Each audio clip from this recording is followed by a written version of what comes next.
बिस्मिल्लाहिर्रहमानिर्रहीम। अस्सलाम वालेकुम। Welcome to Punjab educate. Dear students, आज के इस लेक्चर में हम सिस्टम यूनिट को डिस्कस करेंगे। सिस्टम यूनिट एक बॉक्स या केस है जिसके अंदर डाटा को प्रोसेस करने के लिए कंप्यूटर के मुख्तलिफ इलेक्ट्रॉनिक पार्ट्स मौजूद होते हैं। तमाम कंप्यूटर्स में सिस्टम यूनिट मौजूद होता है। सिस्टम यूनिट प्लास्टिक या मेटल का बनाया जाता है ताकि इसमें मौजूद कंपोनेंट्स महफूज रह सकें।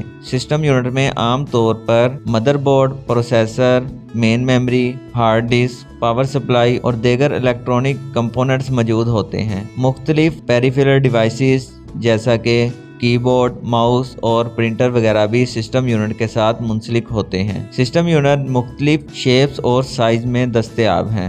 डेस्कटॉप कंप्यूटर के साथ इस्तेमाल होने वाला सिस्टम यूनिट अमूदी शक्ल का होता है और इसे टावर केसिंग कहा जाता है। कंप्यूटर की एक और किस्म ऑल इन वन कहलाती है जिसमें मॉनिटर और सिस्टम यूनिट एक ही बॉक्स में मौजूद होता है। लैपटॉप कंप्यूटर में कीबोर्ड और पॉइंटिंग आलात सिस्टम यूनिट के ऊपर मौजूद हो। टैबलेट में सिस्टम यूनिट स्क्रीन के पीछे होता है जबकि कुछ टैबलेट में ये कीबोर्ड के नीचे मौजूद होता है।